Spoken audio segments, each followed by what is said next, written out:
Welcome, welcome, welcome to another edition, another episode, another session.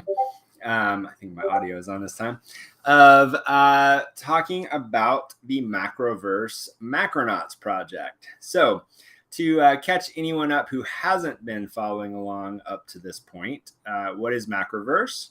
Macroverse is a next generation storytelling and entertainment company.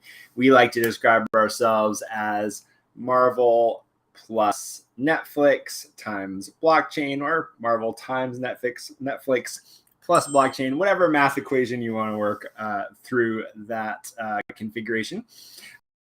But essentially telling stories, building franchises, looking at the next generation of how entertainment is created, not just us as creators in a room by ourselves, making something that we really like and then delivering it to people and hoping that they respond to it and like it, but rather doing it with the core audience that can kind of come along for the journey, participate in developing and learning and producing the content that we make, and rewarding everyone for their participation. It's a whole new model for how entertainment gets made. So that's what Macroverse is. I am one of the co-founders. And the Macronauts project is got a couple different components to it. There's a platform component to the platform that we are building, which will be released very soon. There is a story and narrative component to the overall franchise, which we've talked about over the last several weeks. And so if you've missed those, all of them are recorded as live streams, both accessible very easily through our Discord at discord.gg/Macroverse, as well as on our YouTube channel, or you can find them in our various Twitter feeds as well, because we're live streaming everywhere. Or you can also visit the Discord for more information about the project in written form if you're someone that kind of likes to read stuff. This project has a story narrative component to it. There's a character component to it. There's a platform component to it. And there's this incredible community storytelling component to it. And a couple awesome members of the community are showing up right now for the stream. If you would like to join this conversation live, I definitely invite can't talk, you to do so. And that link can also be found in the announcements channel on our Discord. So by all means, pop in and chat about world building, storytelling, content creation, and all of that. Where we left off last week was talking about characters and the types of characters that populate this world, these interdimensional, macroversal explorers of the Macroverse. So, we think of these as the brave explorers of, kind of multiple worlds or realms, or kind of the multiverse concept, however you want to think about that. And the first production that we're going to do with these characters is an audio series. And so we started to talk a little bit about audio, and that's what we're going to mostly talk about today.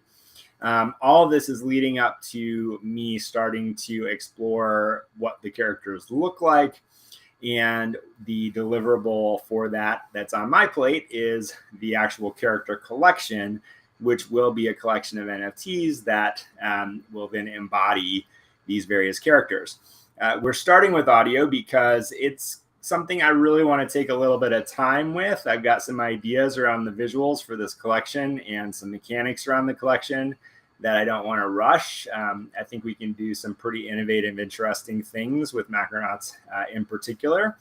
But I also don't want to wait to tell these awesome stories of these characters. And so that's one of the reasons to go down the audio road, because while we're building out the look and the feel and the vibe of the characters in the universe, we can begin to tell their stories in a medium that doesn't require any visuals and is stronger for it. So before we go more fully into that topic, let me welcome Tiny Universe and Matt Mazzaferro here onto the live stream. How are you guys doing tonight? Good. I might actually cut the video on here in a second. I'm eating dinner and I still have both kids up. So it's It's a madhouse right now. You're a brave explorer of your own Macroverse at the moment. So Emphasis on the yeah, brave. I'm like, I well, hear the monsters in the background. I've put my 2-year-old down twice, and he's not having it at all. He's mad. You guys stream? So Ramo is showing us a blank wall. I don't know if this is an existential crisis at the moment, but however we want to interpret that. It's a green screen. It's not even a blank wall. It's an illusion. Usually it's a blank wall. You hide the fact that you're sitting by your pool in the Hollywood sign somewhere. See how it is. Chris, how are you doing? We just got over a stomach bug. So it's been a rough couple of days. I hear that. And Matt, if you're able to talk, good evening to you, sir, as well. Evan, always a pleasure. So grateful to be here. Always a pleasure. Thank you. Awesome. Well, thank you guys for joining. And Ramo, whenever you are able to materialize in front of your background, by all means do so. But let's kind of jump right into it. So, as you guys know, and for anyone that is watching, I like to keep this conversation pretty interactive and really treasure and value all of your thoughts and feedback around all these things. What I wanted to start with is a little bit of where we left off last week, was talking about audio in particular. And before we kind of dive into some possible specifics for how we are approaching this particular audio series, I thought it might be useful to talk a little bit about what are some of the tips or tricks or thoughts that kind of go into creating stories specifically for an audio format, as opposed to a video or a comic or something that has more visuals attached to it. So, I mean, it sounds obvious, but of course, the number one thing is there are no visuals to lean on.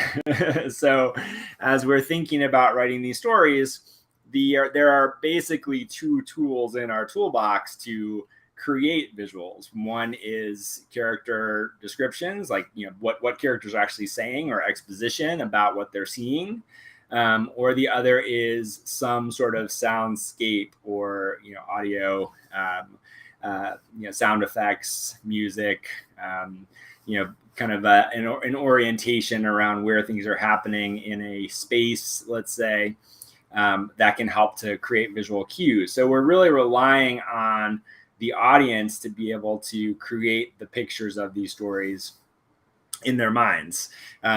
It's always amusing to me to think about this a little bit, where what we're really doing is recreating the masterful art form that was all the rage back in the 1920s and 30s, before television became something that people had. So, I always think it's funny when, we think about narrative audio podcasts and, these forums that have become so popular over the past, 5, 6, 7 years. We're really just doing what they were doing decades ago, but perhaps approaching it with slightly different material. But it's lots of fun. So, number one, no visuals. And Chris, were you trying to chime in here? No, just like last week, I was switching over to my PC headset so you guys can actually hear me. Perfect. Number two is, I think, this comes to kind of a storytelling or storyteller's kind of taste. So there's not really a right answer here, but I think it's worth thinking about, as we create stories for audio, because we do have those two dials to turn. There's a little bit of a tightrope to walk between how much are we getting from what characters are saying, and especially, are there places where we feel stuck by the need to have exposition or explanation that's saying, oh my gosh, a spaceship is landing in front of me. It is so shiny. I don't know how I will ever be able to see around the corner while the door is opening. The door, it is opening. There is an alien coming down a ramp towards me. It is green with purple spots. So there's a version of that which is potentially overly descriptive or overly expositional, versus something that we deal with in every medium, which is how do you give a sense of that through the lens of the characters themselves. So the natural reactions, conversations, emotions of the interactions between characters that convey maybe not as much specific information, but more important emotional intent or connection, or conveying a feeling that brings the audience along for the ride that the character is on, which can actually be more impactful than writing an AI prompt in your information that's being delivered on screen, or not even on screen, on headphones. So there's that to balance against what the limitations of sound effects and again sort of the soundscape that we create to tell the story from that point of view. And so finding that right balance in each of these stories is always an interesting little bit of a dance or tightrope walk. And those are really the two things that we have to lean on is, what are people saying and what are we as an audience member hearing? And again, kind of balancing those two things against each other.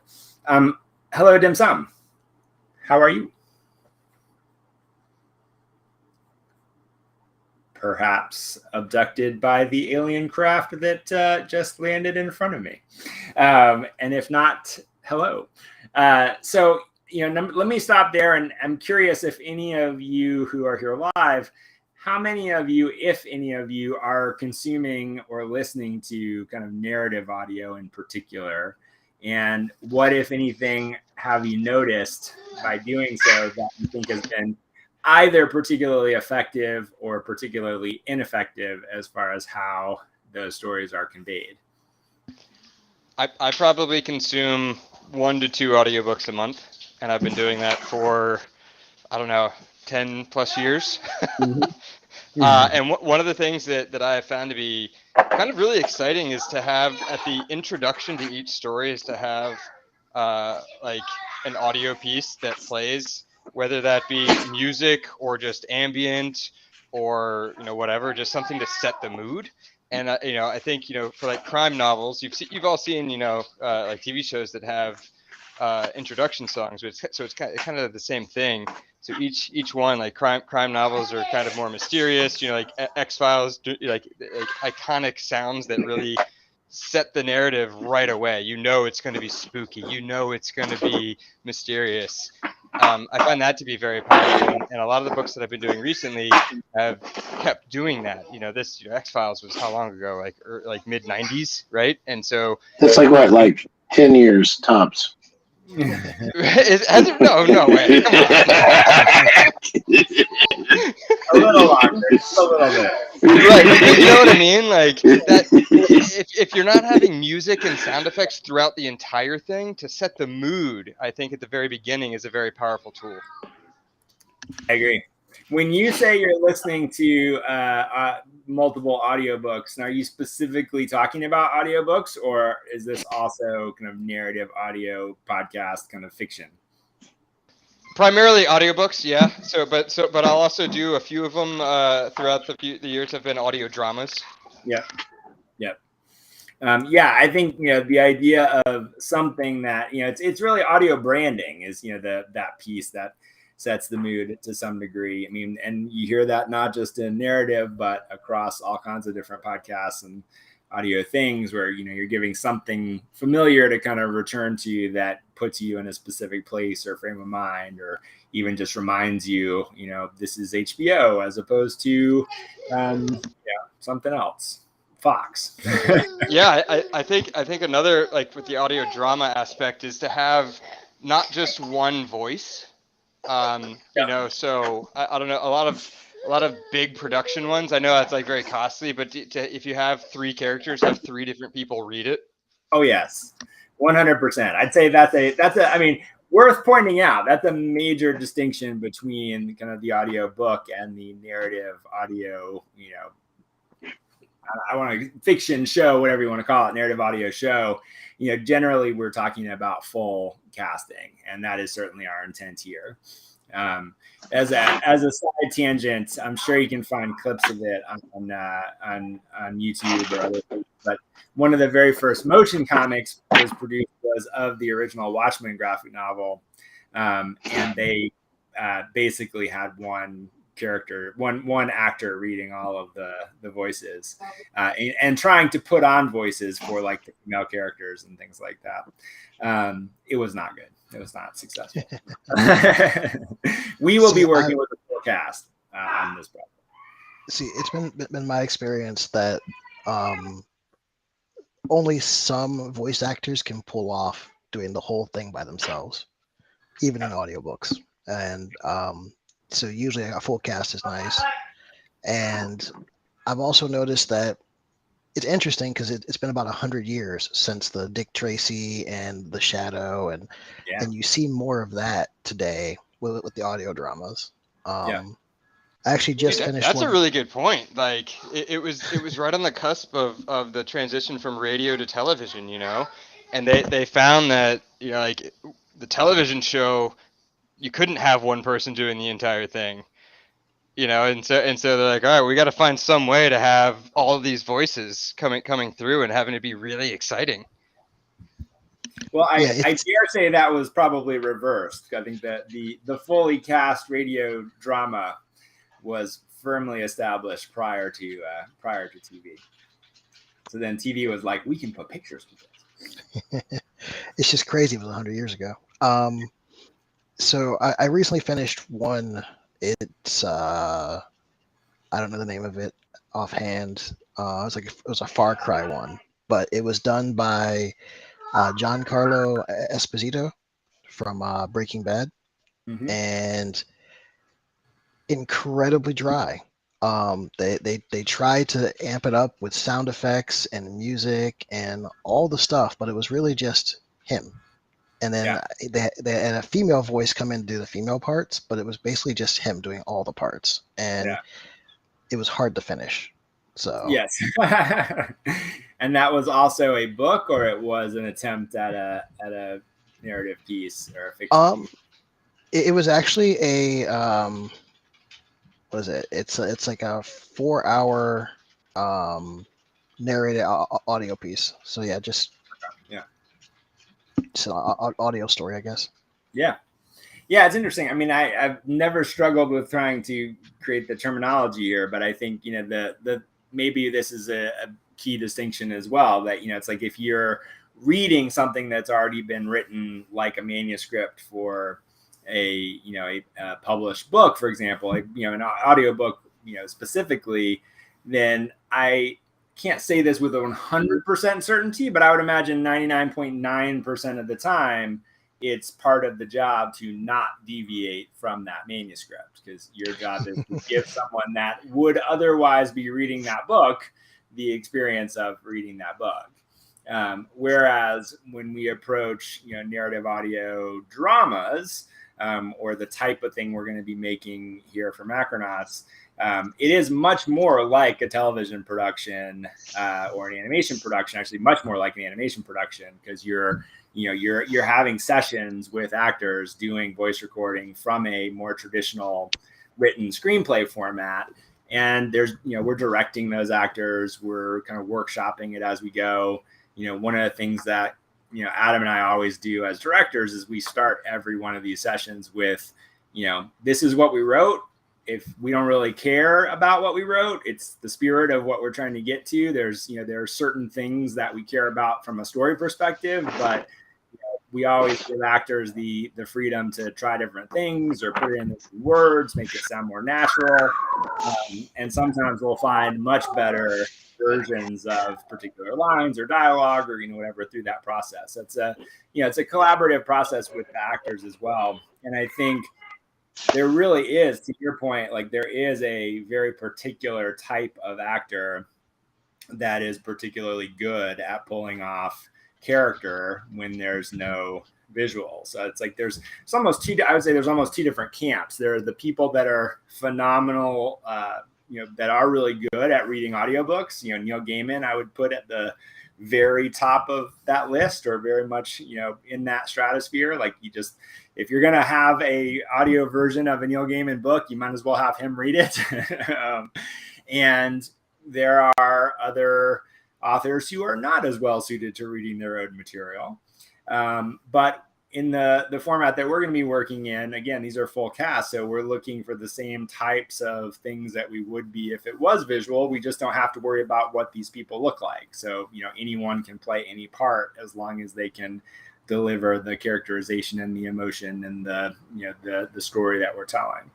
And so that kind of opens up the casting process to a degree. And it also, I would say 99% of all good production is casting. So as we get to that point collectively, that's part of what we'll be bringing you guys into the process of, as well as listening to some of the submissions that we get from actors. And you'll find, I suspect, that very quickly you get to a point where it's just very clear in the first 10 seconds often, like, is this person a maybe, or is this person an absolute yes, or is this person an absolute no? And very often, sorry for any actors out there, very often it's an absolute no. So, and you can just tell very, very quickly. Has anyone here heard of the project Flinch? I know Max, you've probably heard me talking about it a bunch. I wrote for them for a bit. They're producing a crime noir audio drama, and they just went through their round one votes for actors, voice actors, and like what you were describing is exactly spot on. It was insane. I think for like, so I wrote one of the characters, this guy Franklin, and so they wanted me to review all of the voice actors. They're like, we want you to be Franklin, because I like, when I was kind of big into still writing for Flinch, I got on some of the spaces as Franklin. I have a Twitter account for him, and I did his voice and everything. And it wasn't easy. I'm not a voice actor, not at all. But I had fun doing this Italian mobster voice, and they were like, "You're perfect." I'm like, I can't do that for an entire production. You gotta get people. But you're right. It was instantaneous when I think they had like 12 people read for it, and I listened to all of them, probably 20, 30 times a piece. And it was just like, no, like maybe. And I was probably not the right person, because I was like, well, that's not what I sounded like, But it's so funny it's so funny that you say that, because that's like one of the things I've been thinking about audio is like, how many people out there that are like me that don't have like a ton of experience, or maybe feel like most of them were just people, like they're entitled to be that character, and they just can't. Like, I just already in my head have been like, man, how many people are gonna get their feelings hurt when it's like, oh no, you can't do that. We will endeavor not to be so dismissive publicly. The funniest thing is, it's like a crime noir mobster type deal, and some of them, where it was like definitely a Hispanic male who was trying to do an Italian voice. I was like, oh gosh, like, no. Yeah, well, I'm sure there are some people out there that can do all kinds of amazing accents. In fact, we know there are. So yeah, it's just, it's finding the right person for the right role. It's just, it's so critical, and it makes the job either work really smoothly or be something that you're really fighting against the entire time. So, I mean, that is something that we'll all go through together, is, casting for these various stories. I think the other thing to think about, kind of from the writing perspective as we're pitching story ideas, is there an audio component within the story that either suggests the type of story that you're telling or writing, or that can be utilized as a as an instrument, pun intended, to help, clarify what's happening in the story itself. So, one of Rommel's ideas for the way the jump core works, this device that allows us to move through worlds, is that there is a sort of a frequency or an audio component to being able to open portals. And I think given the fact that we're starting with audio, that not only is a cool idea, but it makes a lot of sense for the medium to figure out what does that sound like. And then that means that once we've established what that sounds like, you'll have this kind of recurring element that we know, oh, that's a portal opening. Or a portal opening and then closing. A great example of that is a lightsaber. Like, you can hear a lightsaber and instantly know, is it turning on? Is it turning off? Are there two of them bumping against each other? It's like we know that vocabulary very clearly just as a sound. So, those kinds of things are things to be thinking about, as you're, crafting these stories. Is there, and it could even be something that I always challenge, myself with, if we know we're writing something for audio, rather than just taking a story that you're like, oh, this would be a cool story, and we'll try to transplant it into audio. It's like, try to lean into the medium. Like, what are the strengths here? How do you utilize those strengths to, create something compelling that wouldn't work as well in a different format, so that we're really optimizing for, what does this do really well? So, sound effects, those sorts of things is one of those things.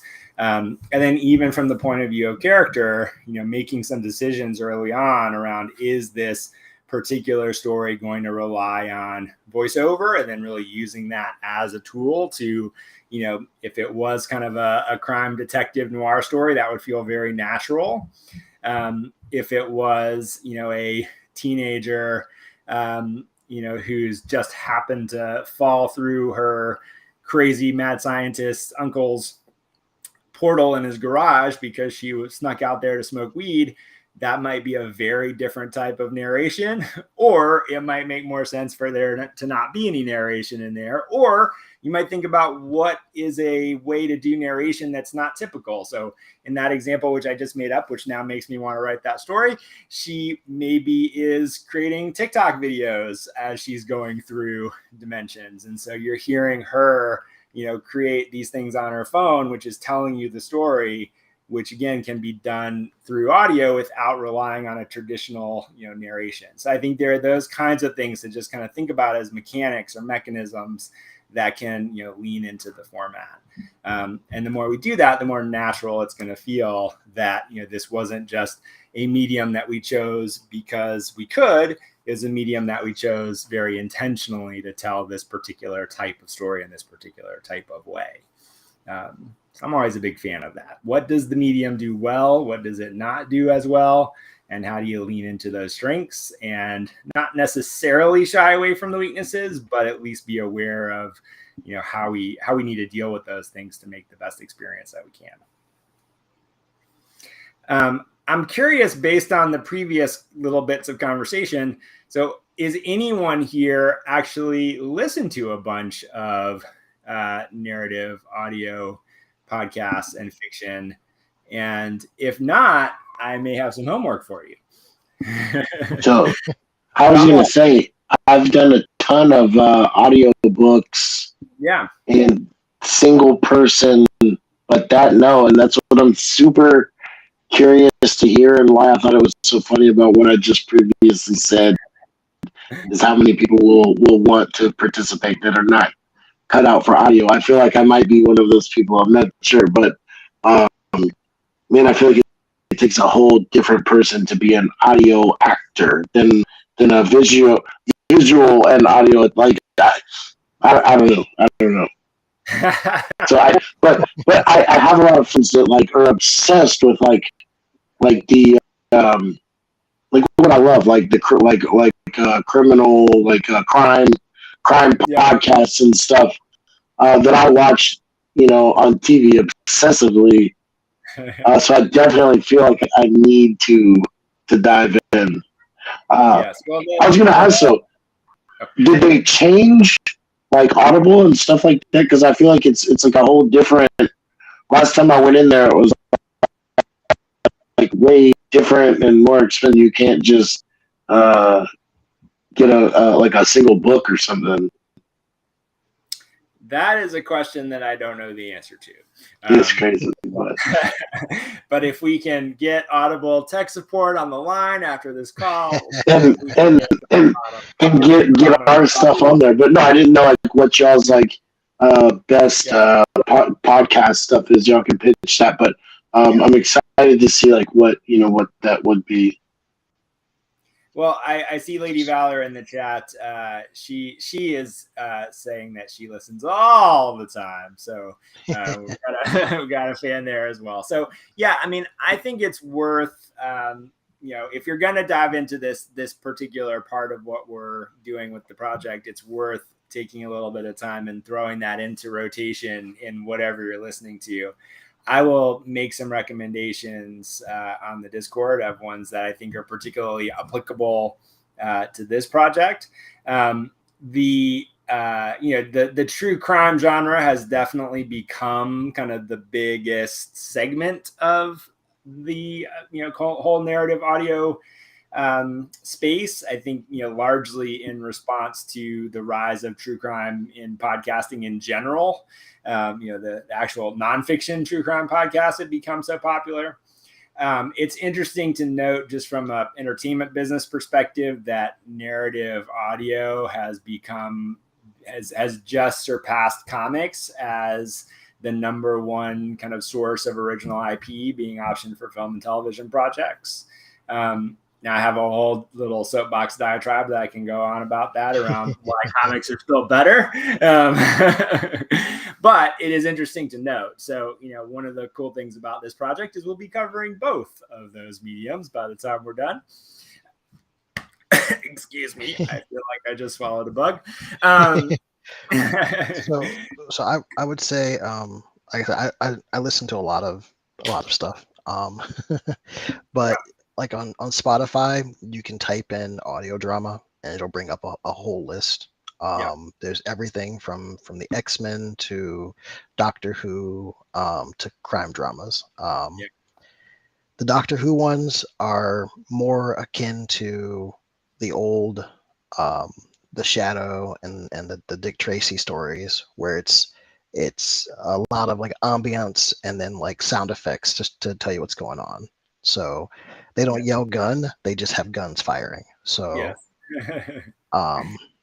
but in contrast though, Audible tends to have 4-hour concrete dramas. So instead of it being broken up into 6 episodes of 30 minutes, it's just a 4-hour block. And it reads, or it listens kind of like an audiobook, but with a full cast and some sound effects. And there's some interesting ones. I can throw some in the Discord for you guys later, but it's 2 different styles, I think. Yeah, for sure. Yeah, I think, due to the nature of what we're trying to accomplish, we'll, I think, be more episodic. But I think that's interesting. I didn't quite realize that. I didn't realize they were doing epic Titanic ×2, Avatar 2 × 3 length stories. That's interesting. I think we talked a little bit last time about kind of optimal length, and I think kind of going back and forth around are we multiple chapters over multiple episodes, or I still I think where we kind of landed of one full episode with potentially a cliffhanger that leads you into the next one as a mini episode that kind of runs across the series. So I think there's still something really interesting there to play with. But yeah, I think, to answer a little bit of Tiny's question, number one, I expect that you're drawing hands right now, which I really, really appreciate. And for anyone that doesn't know, just calling out Tiny's art journey, you should follow his Twitter and find his posts on Discord to see the hands and other things that he's been drawing. A nice Iron Man and Hulk in progress over the last couple of days as well. So applauding you for that. But anyone that's here and many other people from the Discord, or Lady Valor, who's watching on YouTube at the moment, who I can see in the chat, all you guys are more than capable of coming up with something that will fit in this format, and that's why we're here to help shepherd it through that process. So I don't want anyone to worry about being able to do that. And then, secondly, I think the thing that always makes the biggest difference is just to kind of immerse yourself in it a little bit. So like I said, I'll post a few recommendations. It won't be a ton. And then I'm also trying to figure out how to set up a private RSS feed to share some of the stuff that we've produced over the years as well. So you can hear and harshly judge our own efforts in this arena. So I want to set that up for you guys as well. This is, most of what we've done is kind of gated behind various subscriptions at the moment. So I'm working on figuring that out. And then, as I said, I'll post a list of suggestions. And then I think we're really at the point where I want us to start thinking about what this first season is going to look like as far as stories. And, we talked a little bit about this last time as well. I think each of you and anyone else that wants to participate, should start to think about who is this Macronaut that's going to be the focal point for this particular story. And very likely, and I hadn't thought about this until we were just talking about audio and comics, very likely this will be the character that then becomes the focal point of a comic episode and may go on from there into other things as well. So, I think this is also a chance to think about a character that has the ability to move not just between worlds, but also between mediums. So I think there's, something fun as you're thinking about what this story is going to be, to also consider, how it might tie in to a comic episode a little bit later down the road. And not that it necessarily has to be the same story or an A to B kind of a relationship, but just something that allows you to explore, more material with the same Macronaut, the same character. So hadn't really thought about that until just now, but makes me excited. Let me, Matt, actually, I'm going to ask you for a second. What's your relationship or experience with these kind of audio dramas? If you can talk. Yeah, unfortunately, next to nothing. I don't. I haven't really consumed much of that medium, so I'm interested in seeing your recommendations so I can dive into that format. Awesome. Not unfortunately. I actually think that's great. Like, you guys will get some fresh perspectives on some of this stuff as well. So I love it. Yeah. That is most of what I wanted to talk about tonight. I'm a little frazzled, I must admit. My wife broke her foot, so I've been running around doing errands today. But I'm excited about kind of moving into the kind of beginnings of development, pre-production, writing, kind of getting this next phase underway. Anybody have any additional thoughts or questions or areas that you want to talk about before we wrap up for today? I'm so sorry to hear that your wife broke her foot. I'm sending my positive healing vibes her way. Thank you. I appreciate that. Yeah, she's an Ironman triathlete. She's been training for her kind of race season. So bad timing in some ways, but was she running? She was running outside, and she would say that she stepped in a pothole, which caught her foot at exactly the right angle. I would say that I'll go along with anything she says, but it was, from my point of view, a little bit more like a crack that she just managed to hit at exactly the right angle. But one way or the other, the earth opened up and swallowed her foot. And when it spit her out, there were two broken bones. So she's in a, it's not a bad break. It's not something that's going to be, long-term problem, but it is this kind of, 8 weeks of recovery as she gets back into her training. So the only real downside is, it's not even a downside, but just the only complication is it means like I'm running around doing stuff that she would normally be running around doing, so, which is all good. So anyhow, all things are moving forward in all places, and here we are making Macronauts. But I'm a little less prepared tonight than I wish I would have otherwise been. But I think, this is where I think the next phase really is the place to start getting into the weeds as far as how are we going to make this first series? Who are these characters? And the other thing we talked about last time, which I didn't put together yet, but I do want to tackle this week, is setting a time off of the live stream to talk about some of the kind of mint mechanics and some of the things I've been thinking about as far as how the collection works. So I will do that on Discord. So if you're watching this live and want to participate in that conversation, you're going to have to come onto the Discord, which is discord.gg/Macroverse. And we'll have that conversation sometime between now and the next session. But yeah, just open floor before we wrap up. Anything anyone else is thinking about, working on, questioning, want any feedback on, have feedback for me on? AMA, baby. Why was number 27 so hard? No, hand number 27? Yes. Are you talking about when you're drawing now, or are you talking No, about it's the one that was like yeah, like the kind of like the finger. Yeah. Well, I can't specifically tell you why it was so hard. Every person that's drawing stuff is going to have their own journey and which things are easy and which things appear hard. One thing that did occur to me, so one of my mentors as I was coming up in my career was a guy named Brian Stelfreeze, an incredible comic artist, incredible artist. Many people would know him from his epic run on Shadow of the Bat covers back in the day. He also did the Black Panther with Ta-Nehisi Coates in a relatively recent run and a bunch of other fantastic work. But he is just a tremendous artist and illustrator. And one of the things that he said to me early on, and actually very specifically about drawing hands, but in reference to drawing the body, the human form, the human body. And I will always say, if you can draw, humans, you can draw anything. There is nothing more complicated than drawing good humans.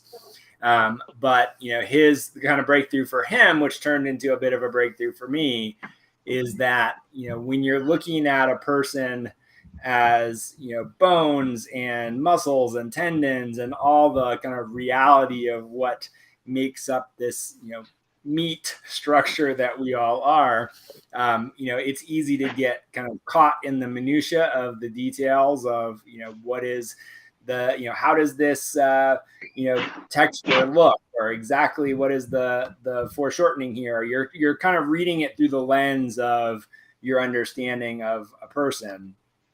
And this sounds a little weird, but his kind of breakthrough for him, and then again passing that on to me, was to stop thinking about it as a person and to start thinking about it as a machine. And so if you think about not necessarily the tendons and the bones and the muscles and all the different component parts, but instead if this was a robot hand, for example, then you're really just concerned with like this connection, this joint, this connection, this joint, and like how does this little piece of machinery actually function. And if you can kind of wrap your head around it's really just these three cylinders that are connected by these two joints, and start to understand mechanically, like if it's in this position versus this position versus this position, that there's a little bit of a different framework for how to put those things together visually, which can simplify and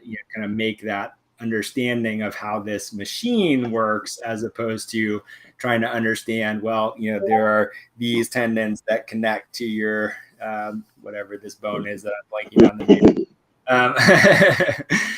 name, and so forth and so on. So it's like that's all great stuff to learn as well, but initially that kind of ability to simplify very complex forms into relatively simple shapes and understand how they connect to each other, can be a little bit of a shortcut. It definitely was for me at that point. So that's my my drawing lesson. Yeah, I think too, like, it's crazy because what you just said, like, that book that I started with did a lot of like perception and depth, and then like it kind of like showed you like seeing, I don't know how to say it, but I guess like that, like seeing how to draw like in shapes, like, the finger would be like three little cylinders, and just different things like that. And like, that's when things really clicked with me as far as like, and I'm not going to say like I'm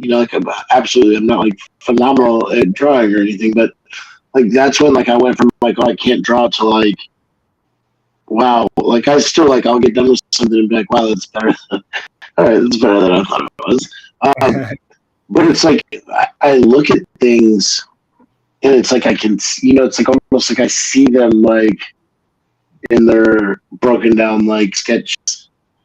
And that's when I was like, all right, man, I really like this. Like, that's when I started like seeing things differently. Yes, indeed. It's a big unlock for a lot of people is, figuring out shape language as opposed to trying to understand all the little bits and pieces. Then you can add little bits and pieces on top of that.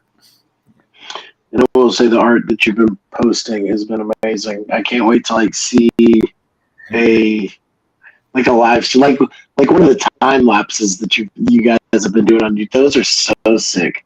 The like the animated time lapses. Those are so cool. Shout out to Adam on putting most of those together. It's been those are awesome. All those videos that Adam, by the way, all those videos that Adam is making are like phenomenal for promotional use. People are loving them. Well, good. He's having fun. It's cool to kind of show the creative process So as well. Pump them out. But shit, like all of, I mean, gosh, the one for Valor, man, I was so jealous. And then like the ones, man, they're all just so super cool. But especially the one for Valor, man, that one was like really awesome. Well, all of them will come, I'm sure. It's very, very fun. So here's a question for you, which is a little bit of a spoiler for what I'm thinking about for Macronauts. Number one, how do you guys feel about them evolving over time in some way? So, having kind of two or three very kind of specific states that correspond to various things. That's a very ambiguous way of asking that question. But how do you feel about these characters as NFTs not just being stuck in one state, I guess is question number one. And question number two, how do you feel about that as as something that's connected to this process that we're going through? Conceptually, I guess, at a very high level, since I'm not saying much more about it than that, thoughts and feelings. I think if you have a Macronaut that has a V1 and you get one PFP, and then as he goes through the universe and he collects things, and then he gets a V2, he has a different PFP with maybe a sword he picked up from Bushido's. I think that's interesting, and I think that's kind of the direction you have to go with NFTs from here. The static PFP, I don't think that works unless it's giving out tokens of some kind. Yeah. I'm in agreement around that for the most part. Yeah.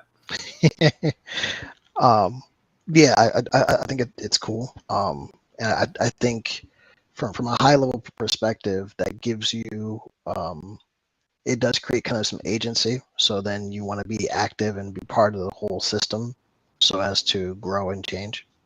Yeah. Very cool. Anybody else? I think it aligns with the narrative that is the Macronaut universe. Just given the fact that they are explorers, they're all going on their own individual journeys. So it just makes sense to me for them to evolve over time through their journeys. And what would be really interesting is, how they evolve on a very customized personal level, because the way my Macronaut is going to evolve over the course of their journey is going to be very different than, say, Rommel's versus Tiny's versus anybody else's. So I find that very intriguing. Yeah, absolutely.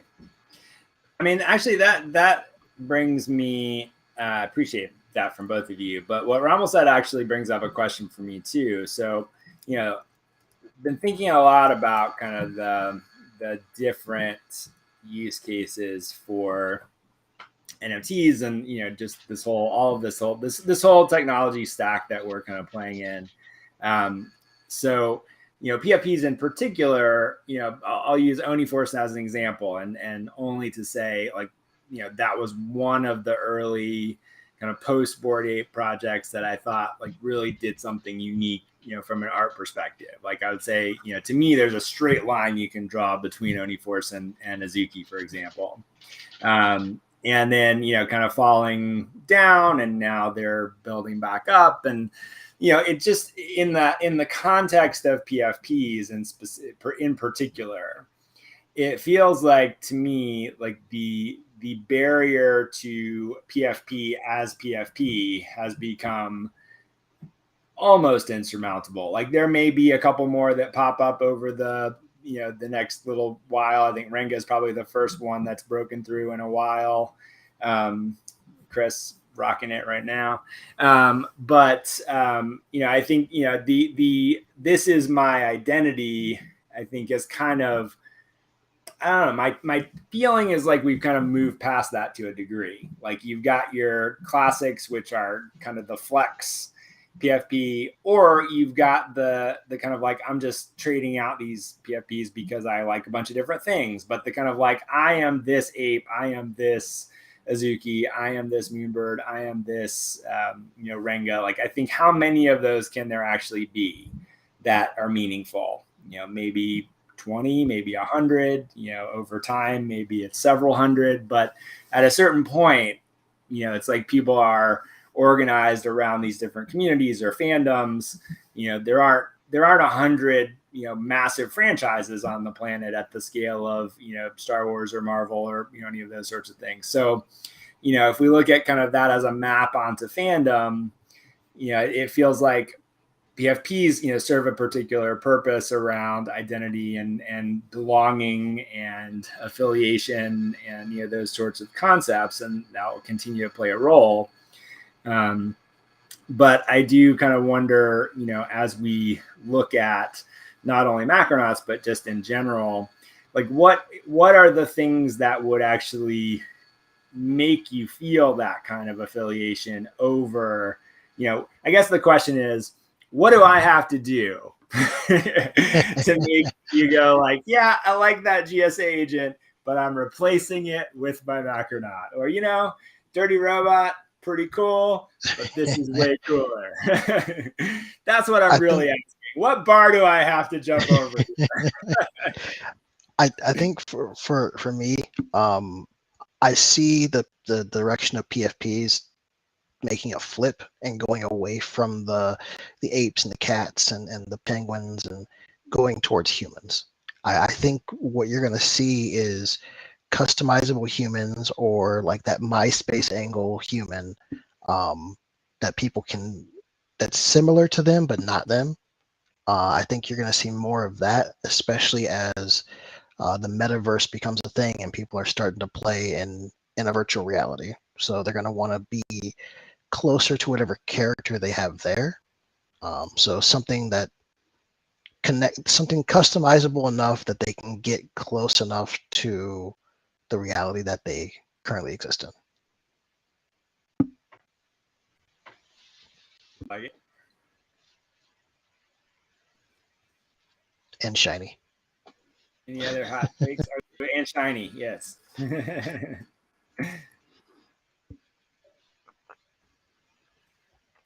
Any other takes on that, you guys? Okay, if not, just I want to know what bar I have to clear here. Chris, what's it going to take to give up your wizard guy there? Wait, sorry, what was that?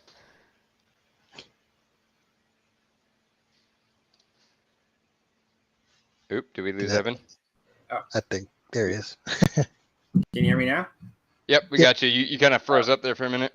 Sorry, yes, I just got a little connection warning. Anyway, what do I have to do to get you to trade your Renga for your new upcoming Macronaut? Well, that might take quite a bit. That's what I'm saying. I want to know what the bar is. So this is the question. Man. It's one of those pieces that I had strived for since I met Daniel like almost a year ago. So yeah. I'd pretty much worked my butt off for the last year to get him. So I don't know if I could put out a price on him yet. I'm not talking about a price. I just mean, there's a reason that you love that character. You mean just to rep it? Yeah, I just mean that from a PFP standpoint. Like, gosh, man, yeah, you were asking me some deep feelings that were just like tearing apart inside of me. Yes. You know what? Like the way that I view the PFPs that I choose is pretty simple. It's not just an aesthetic. Yeah, you buy a PFP because you like it, right? So that's like the basest reason to have a PFP. But for something for me is that I instantly make a connection where in my head I'm already, and I've talked to Rommel about this a lot, is like you see the story playing out right away, and it just keeps building and building in your brain, even if you haven't written it yet, even if you haven't fully figured out how to put it on paper or on screen or animate it. When we first discovered Midjourney, what was the first thing I did? I started trying to see what I could do with this PFP. Yeah. So it's all of those things layered, and so you're not even going to have to ask me to take down for a Macronaut, because I'm already building ideas for that identity. So if I'm telling a story, if hey, I'm writing a Macronaut story, or I'm heavily involved in this right now, I'm going to want to rep that identity, especially if I'm writing for it. So I'm right now, I went from my Angry Ape Army ape to this Renga, and that was the first identity transition that I'd made in 6 or 7 months, since I'd really started getting these. And so as soon as I met you, Evan, I started getting into the idea of Macronauts. You introduced that to me. My brain was already firing, the ideas are already firing. So I'm going to want to rep that identity. Well, that's a good answer. Thank you. So the bar's not that high.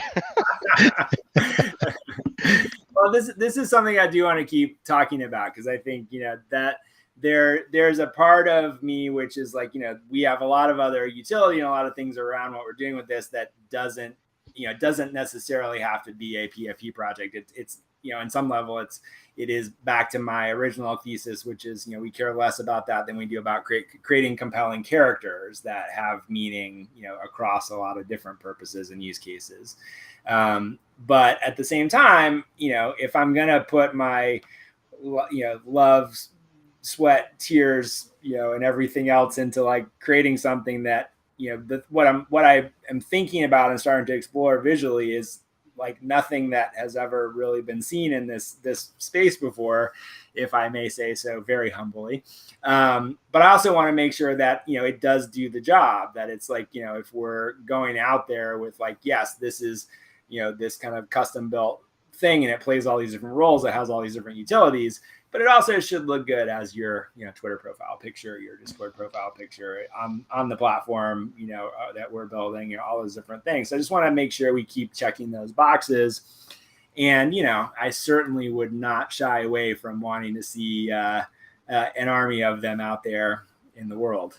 I think one thing I'd like to add to that, really, from what you were just saying, is that something like like Ranga or a Bored Ape, or pick your poison. People rep them because they identify with that identity. And if you've seen my email, you've seen my Twitter handle, you've seen my Instagram, it's all Christo US82. It's me. I decided years ago that my online identity it wasn't going to be someone else. Yeah. And so one of the things that I really started thinking about with Macronauts, or even Macroverse, but Macronauts specifically, was that I could write me I am the Macronaut, and that allows me to bring my face back to my profile picture, my PFP. And so if and I don't know how, I know you've mentioned how you want to start doing the the generation of the images, but it would be very interesting, like you've done with Deadtown and the build your own. Yeah. If there was a way to like have me give me a picture of me, and then you could use that to generate a Macronaut. I don't know how that looks, if or how that works yet, but it would be very interesting to allow that as an option, because then I could be my Macronaut, and then that meets all of the requirements for what I've assigned to myself. Like, I am my identity. It's just me. Yep. You're touching on the edge of something that I'm thinking about how to accomplish.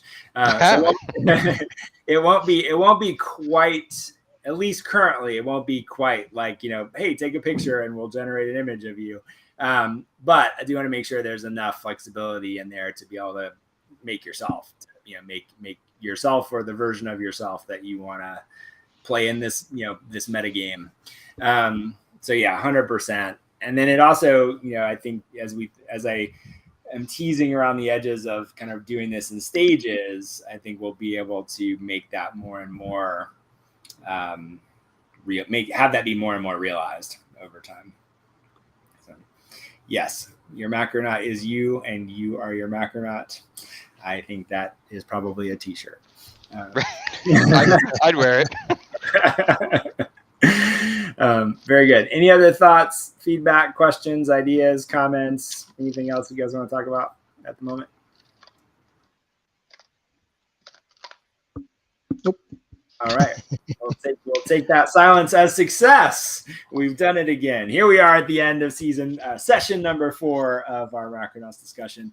So, giving myself some homework and everyone some homework.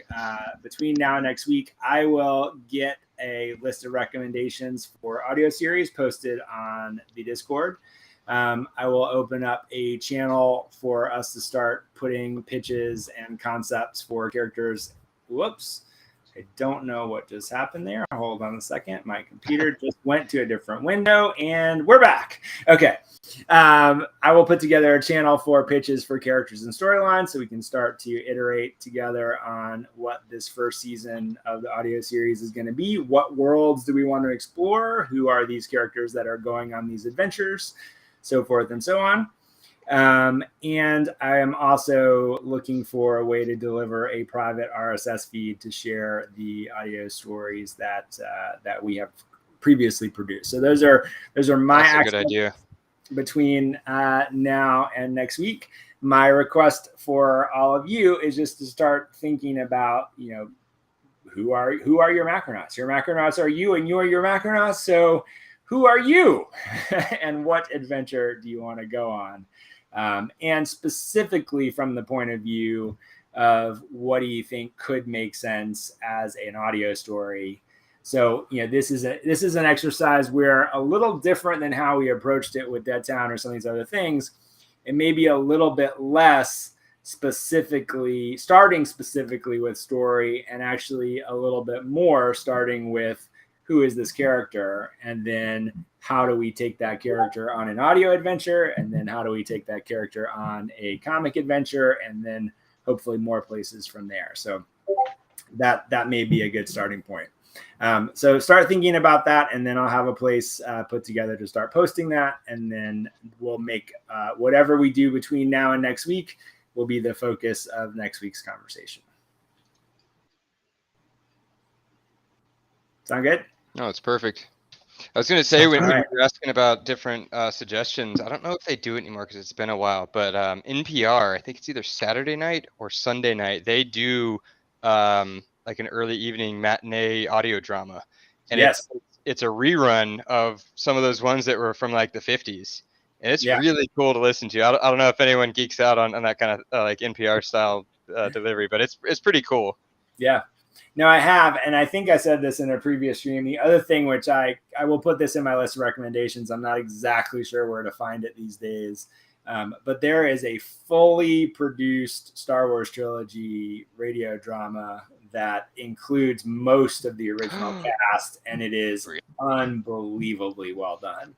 There's a new Batman one that's live too. Yeah. I don't know if it, like DC produces it, but it's not like original characters. Obviously, Kevin Conner just passed away, so he can't. But that's pretty crazy that's still out there. Yeah. No, I mean, there's some good DC ones. There's some good Marvel ones. For these purposes, I'm going to, spoiler alert, I'm going to lean pretty heavily on Q code content because I think they do it just about as well as anyone in the game. I'll put up a handful of suggestions. And then if any of you come across anything that you think is particularly compelling, we'll just have a thread to kind of share that back and forth as well. Do you have access to soundboards? I know there's like free ones out there, but like, that's like a really good way, because like Rama, like you were saying, or like Evan, you like with the lightsaber sound, gunshots playing in the background or doors creaking open. I'll do you one better. We have access to phenomenal sound designers. There you go.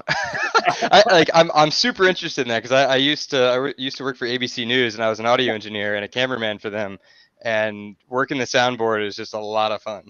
Yeah, no, absolutely. So yeah, I mean, actually, to close out the evening, I mean, let me just walk through kind of what this production process looks like. So, we'll orient around our, core set of stories for season 1. I think we'll design some kind of wrapper that is both a, kind of an opener and a closer to the full season. And then we definitely will have something that kind of sets the tone in each episode. So, kind of brings you into each episode and tells you kind of where you are, what the basic concept is. You could say it's our Rod Serling opportunity to kind of tell people, how does the Twilight Zone work very quickly and easy to kind of wrap your head around. And then we'll dive into a particular adventure. And so the different components of that, adventure is script, casting. So, once we know who our characters are, we'll put out casting notices to several of the different casting networks that we have worked with in the past, as well as actors that we already know and have kind of in our, available stable, I won't say stable of actors, but connections to actors. So, there may be some people where we go, oh, that person will be perfect for this.